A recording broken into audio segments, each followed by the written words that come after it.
Hey everybody, I'm Tom Vassell. And I'm Roy Canning. And today we're taking a look at a game called Maul Peak, which is a sequel and standalone. Expansion is not the right word, but there's a game called Skull Hollow. Right. Which we've already reviewed, a two-player game in which one person is playing a guardian, also known as Big Giant Monster. Monster. And the other people in this case are playing a clan of bears.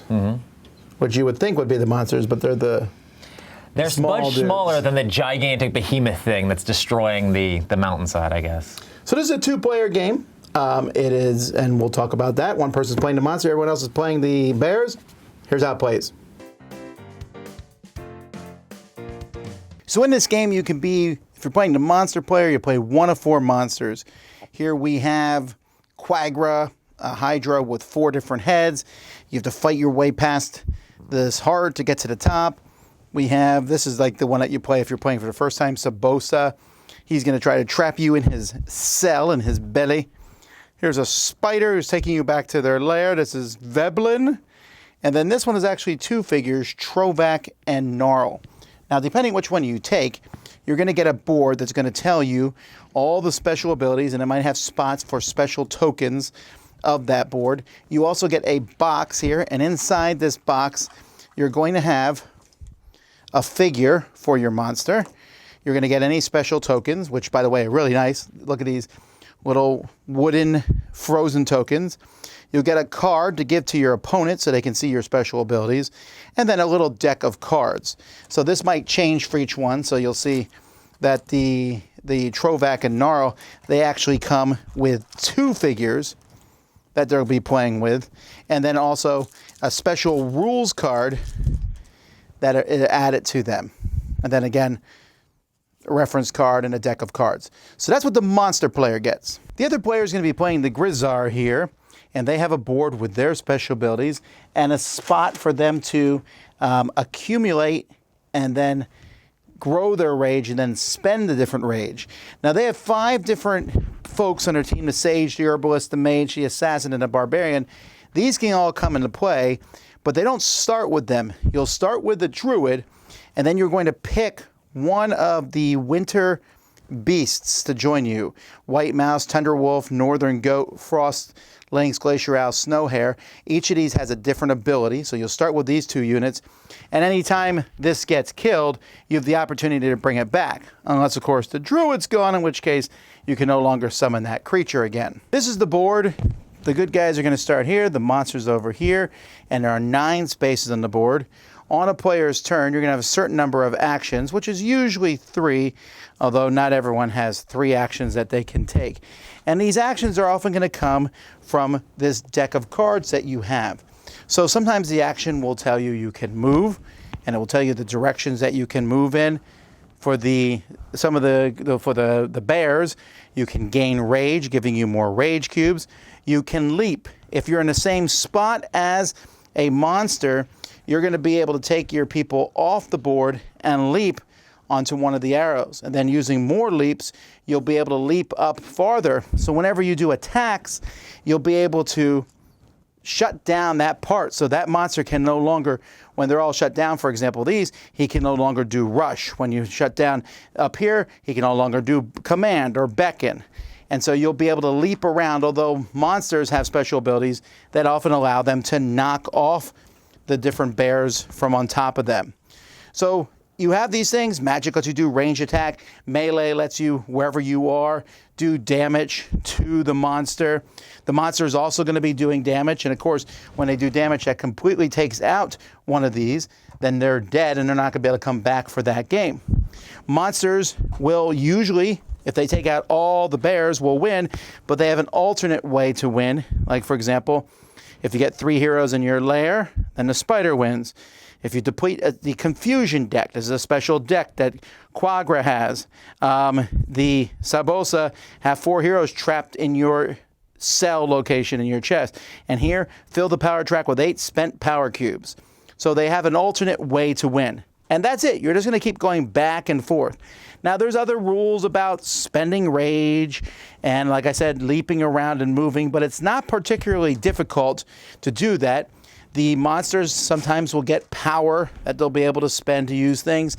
And each of the different sides has kind of a basic action that they can do besides playing cards.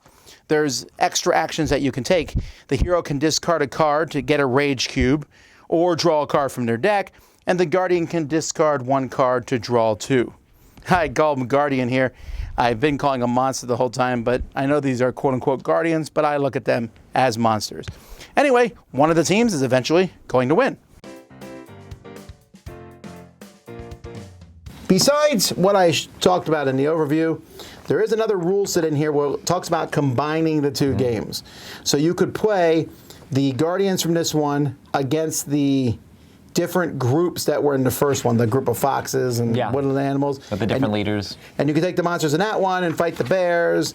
And you can also play a 2v2 mode, which we have not done. And I don't know that I ever will. I'm glad it exists. Right. But this is such a great two-player game. Yeah, it's great. I mean, the thing about both these games is the fact of how asymmetrical they are. Right. They feel very different depending on which side you're playing, and it's just cool to see all the different special powers of all the different like behemoths and different giant things you're fighting against. But interesting enough, even though the games are asymmetrical, and in this game you play all four monsters, they're all very different. You play the winter creatures are not that different, but but the bears do play very different than the foxes from the first one. That being said, if you can play one of them, you can play all of them. Right. It's not like I'm playing the spider and I'm like, whoa, how do I play this one? Oh, I do this and they move either diagonal or orthogonal. You know, it's not that hard. Right. It's kind of, I mean, it's neat. They're different. Right. But don't feel like they're so different, like, oh, I got to learn a new monster. Right, yeah. Nah, they're the same. Even playing, if you've never played the monster, but you played against the monster, you'll know how to play the monster. This is a simple game. I think you could play it with, it says 12 plus in the box, but I think with some brighter kids, you might be able to play as young as 10 years old. It's not that complex. There's very little reading. Right, yeah, it's just the special abilities, I suppose. Special abilities, I mean, maybe, yeah, I mean, and being able to figure out how to combo those properly, I could see it being, that age seems about right for me, so. Here's the thing, if you like Skull Hollow, you like this game. If you don't like Skull Hollow, you won't like this. This is just icy Skull Hollow. Yeah, it's wintertime Skull Hollow, basically. Winter has come. Yeah, and so that's a cutesy look to it, but it's actually a very good tactical game. It's not going to be as deep as heavy war games, but it doesn't have to be. The big giant beast at the beginning starts very powerful. He's going to wreck shop. Oh, for sure. But you'll see a nice arch as the game goes by, because suddenly he starts losing his special abilities, and then the little guys can win. So you have to beat...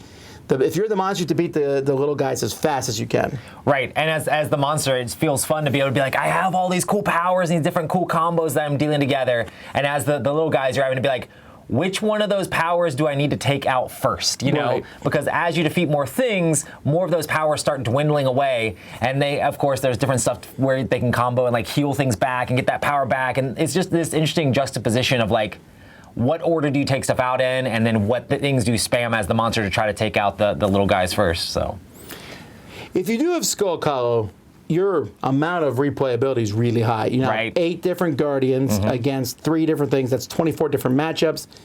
But and then you switch sides. I was to say, and it's completely different. You know, even if you don't, this is a lot. There's a lot going on in here, and I think this is a really cool. This is the best game that Pencil First makes, in my opinion. The art's great.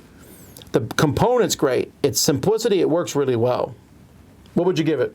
I'm actually going to give this one an 8. I really enjoy the game. I think it's a lot of fun, especially for a head-to-head 2-player game. It's just really simple, really easy to play, and just for something, I just like the asymmetry of the gigantic side and the little guys, and being able to switch back and forth in between those as you have different plays of the game. It's just really simple and really fun.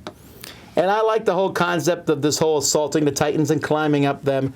I'm a little higher than Roy. I really like this. It's an 8.5 for me because it plays so quick, so smoothly. It's a nice family game for a parent to play with one of their kids, maybe, and you have a good time.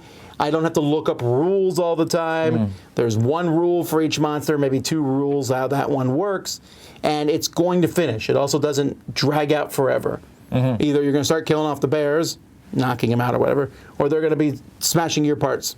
Something's going to happen. And I like a quick, fun game like that. So that's Maul Peak, folks.